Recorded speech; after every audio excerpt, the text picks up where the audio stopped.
We're at Formula D Round 5, Seattle, Evergreen Speedway. Love this place. Best finish here was third back in 2009, so I was really trying to up that. Formula D Seattle is one of the faster tracks in the series. Like a fourth gear entry, long sweeping right turn bank coming into what they call the power alley infield, where we do a really quick, fast, aggressive transition going into right turn.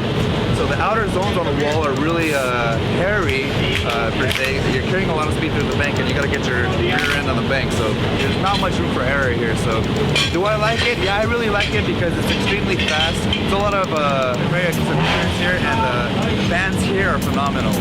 I really have a good feeling about this event, but so far this year I haven't got the first race yet, so this one I really want to win, and especially this track I won last year, so I know I could do it. 一応シリーズ今2番なんで、なるべくシリーズ、順位も上げたいし、落ちたくもないんで、なるべく表彰台に登れるように頑張ってやってます。 Had the Camaro out there in practice. This thing was just hooked up. I was so happy with it. We just made some small changes just to free it up on the bank a little bit in practice, but was just feeling really comfortable. Only did a couple of runs in the last practice because I felt so good going into qualifying.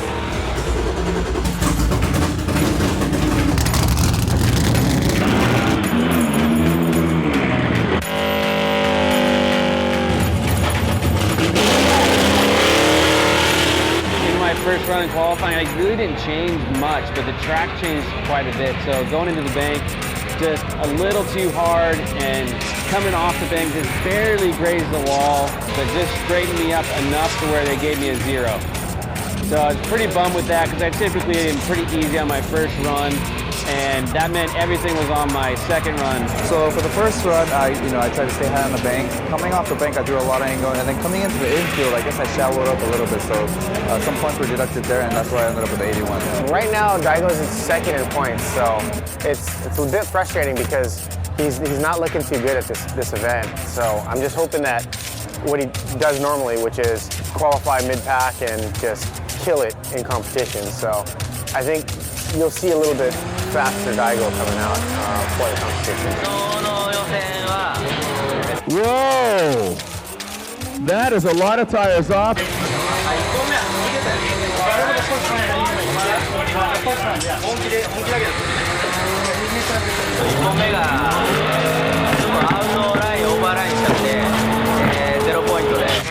Good luck.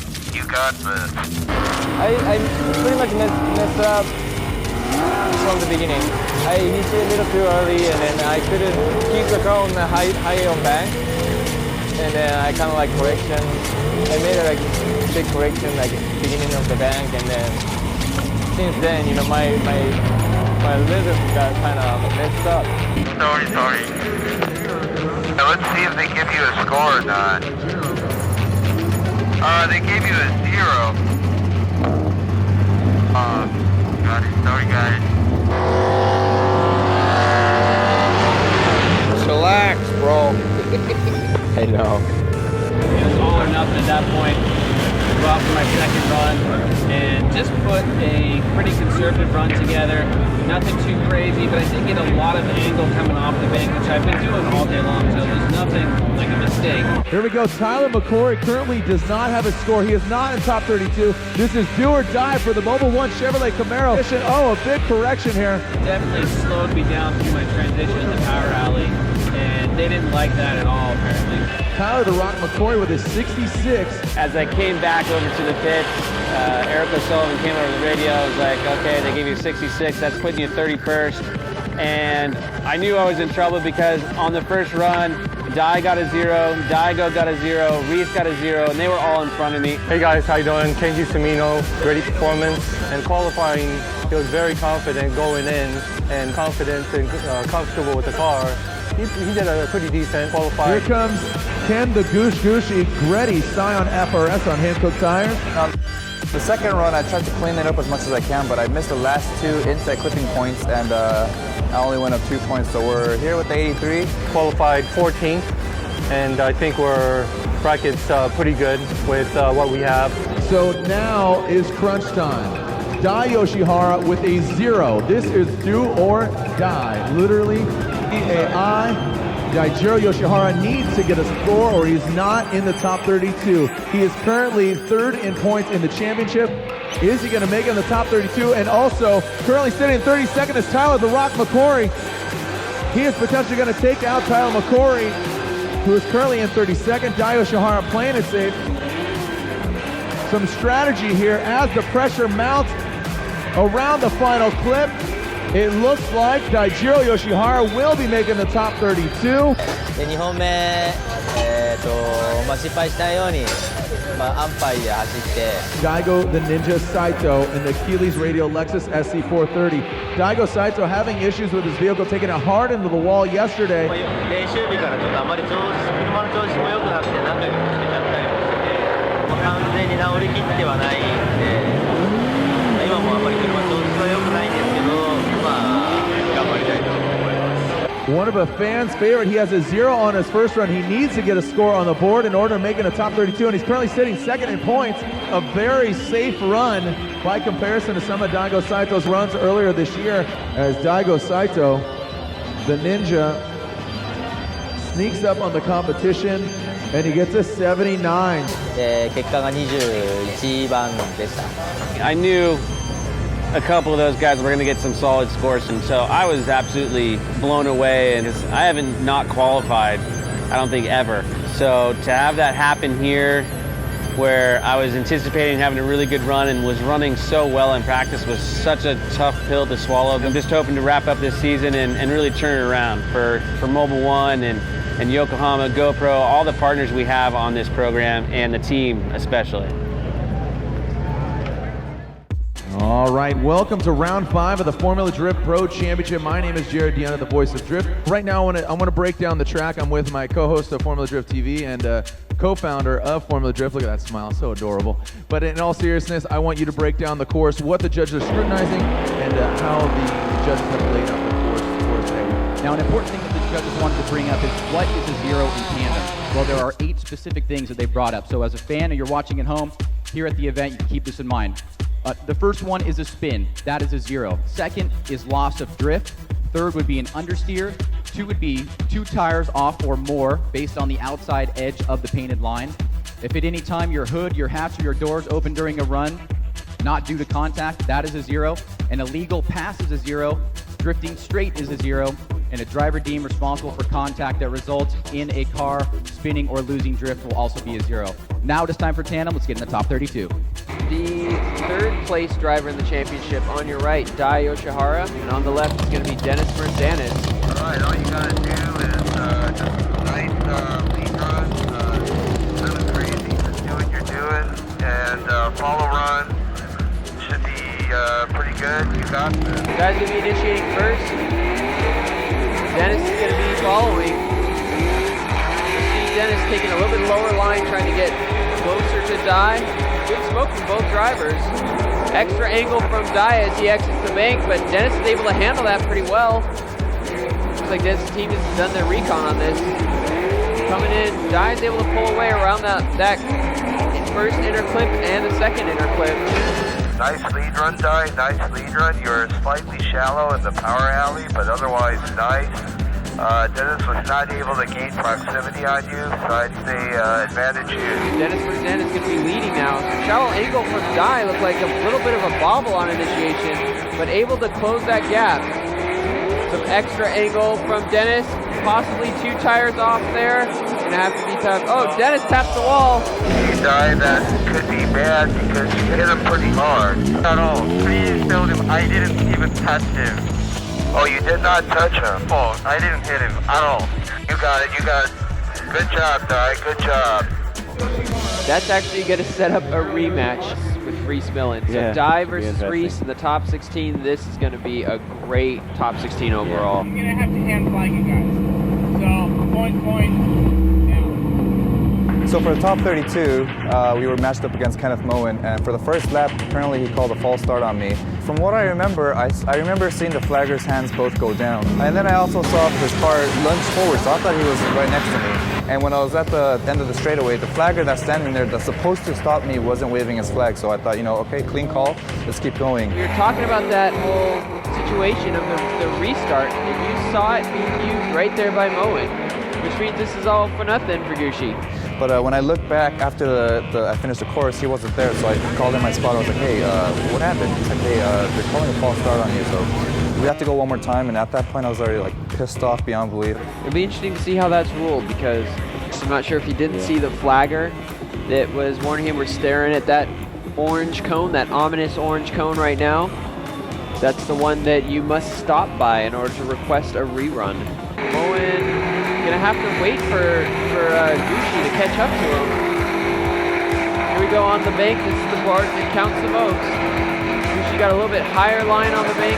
Moen not far behind him. It's a good angle for both drivers coming off the exit of the bank. Back through the power alley. Moen takes a little bit more shallow angle, shallower line to try and catch up to Gucci. So this is the second half of the battle between Gucci and Moen. Here we go. Moen's gonna be leading this time. Gucci's gonna be giving chase. Here we go with Moen initiating into the bank. Up on the line, you can see him, see those banners shaking. He's definitely got the higher line from Kenny Moen. Ooh, at least one tire off. Go back through the replay again because they definitely want to see the line. Go. This is Moen leading, so that is definitely one tire. Is that the inner, that's the outside line. We ended up taking the window. Clean and clear, moved on to the next round for top 16. So you're seeing two drivers in right-hand drive cars. とりあえずまず、次がベスト32の追走なんで、相手がファルケンのダレン選手で上手なんで、まずそれに勝つことを考えてやりたいと思ってます。Daigo's been struggling all weekend, trying to get used to this banking. A good high run. Oh, Darren into the wall. Continues on the track. Wow, that was a major mistake from Darren McNamara. He's going to try and finish this run out. Daigo Saito got the win there, setting up a very interesting top 16 battle.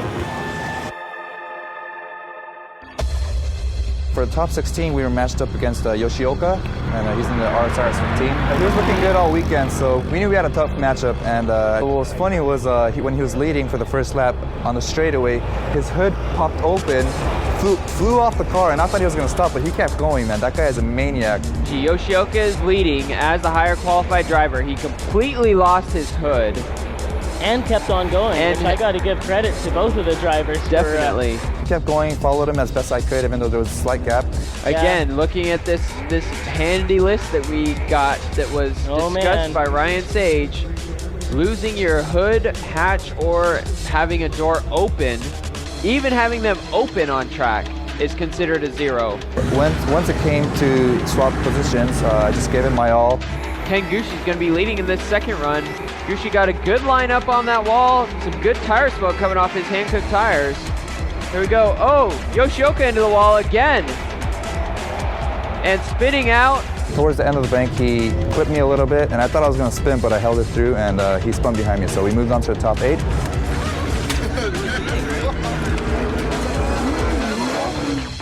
So I'm going up against Reese Millen again. You know, he's a great driver, but I knocked him out last event. Here we go, taking off from the line. Dayoshar is the higher qualified driver, so he will be leading, initiating into the bank.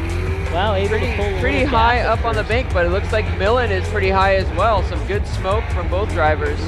Here's the part that everybody's been having problems with, exiting the bank through the power alley. Looks like Reese really had to slow down a lot, but able to close that gap over the entirety of the course. Okay, Di, good run, advantage you.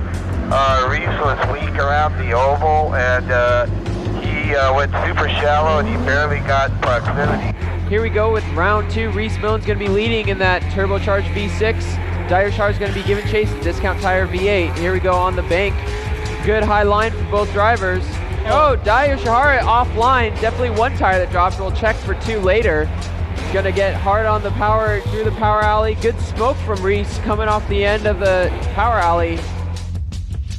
Okay, Di, you went 1 off coming down the power alley, but you were better at the bank and a little bit better proximity, so it might go 1 more time. Reese Millen gets the win. Yep, Reese got it.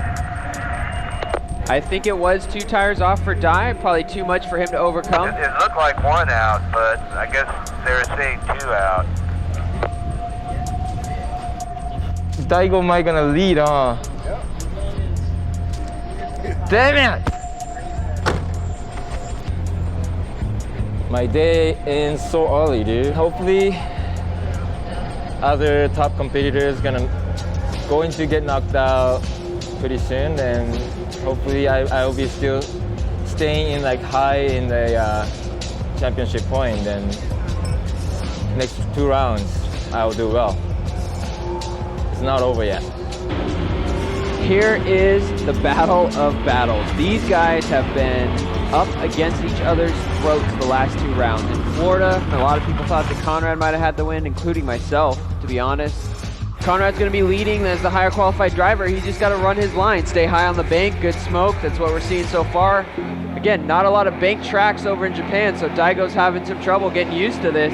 Coming through the power alley, that's probably the smoothest we've seen Daigo as a chase run. Conrad's just running his line, not too close to the clip, but not too far off. Daigo's right on his door, tons of smoke. I think it's important to note, so Conrad made sure to ask some questions about whether you should be allowed to shallow up angle to gain proximity, and the response was you can. It will be considered a small deduction, but they want to see you re-add that angle when you gain that proximity.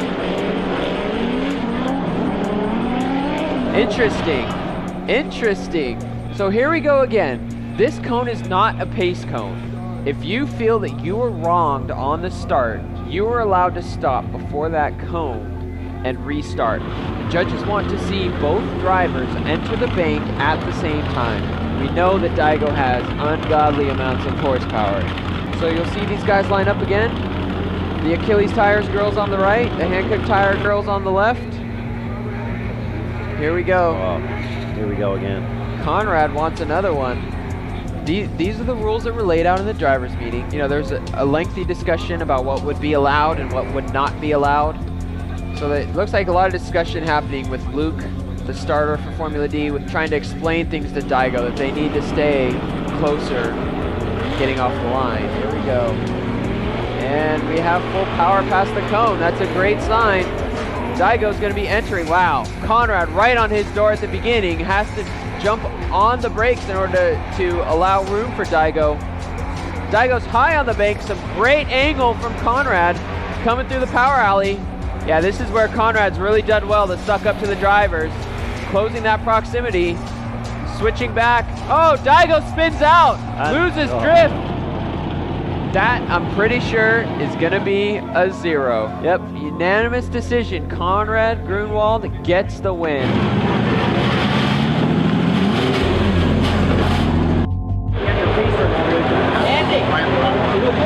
With the judging, I mean, personally, my opinion is it seems like Daigo's changed a lot of what's been going on.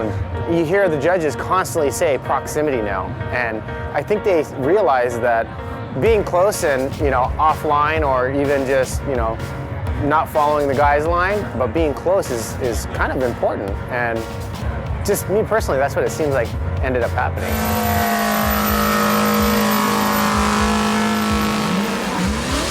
Then for the top 8, we were matched up against Conrad Grunwald. When I'm leading, as long as I'm okay, you're fine. As long as you can like see me, and then I'll back off as you go in. So like just before the cone. Okay. Thank you. Good luck out there. He's also been looking good all weekend, so we knew this wasn't going to be an easy bracket and an easy win. I just knew that I had to give it my all. Conrad's going to be leading on this as the higher qualified driver, initiating into the bank. Conrad taking a little bit lower line on the bank. Gucci started off higher, kind of coming down a little bit, closing up some gap, exiting the bank into the power alley through the transition. This is where Gucci's able to make up some ground, and Conrad spins out. The good thing was on the first lap, he spun out in front of me, gave me an advantage. Gucci going to be moving on. It is what it is, and he spun out in the first lap, so we're thankful moving on to the first top 4 of the year, and we're really excited. The Gretty guys are the ones that built the FRS, and they've done an excellent job. You can see by their results even at this point. Very new car, but Ken is a veteran driver. They're able to get the performance up quite quickly by the 5th event here. The top 4, we were matched up against Ryan Turk. This is the final 4, so these guys have already won 3 tandem battles coming into this. This is the best of the best in Seattle. I thought I could get this guy, but man, he is fast on the bank. On a straightaway, I was able to keep up with him towards the end of the straight, and we entered together, but as soon as we got into the bank, my car started to misfire a little bit, and I noticed that it was getting slower and slower, and he was just pulling away from me. A big gap going into the bank, and Turk is keeping the gap through most of the course here. We're not seeing a big proximity that they want to see till this final corner from Gucci. I guess that kind of gave him the edge. Ryan Turk gets the win. Ryan Turk earns his way into the final against Von Gittin Jr. But before we get that far, we're going to have a Hankook tire shootout. You're going to have Millen versus Ken Gucci. We lost in the top 4, but we were up against Reese for the consolation round, and by the time the 3rd place position battle came, my car was just taking a shit everywhere. It was just misfiring, and it was going down on power, and it was just a wild ride. So when we swapped positions, and I was following really close to him on the bank, and my car just took a dump. I straightened out, and I thought I was gonna wad the wall, but good thing this car handles really well. The Hankook tires are really excellent for drifting, so I was able to keep the car off from the wall. But here we are towards the end of the event, actually at the end of the event, and we finished in 4th place, which is the best result for this car so far. So hopefully for Vegas, we can make the necessary changes to go in stronger and finish on podium. 1st place, baby.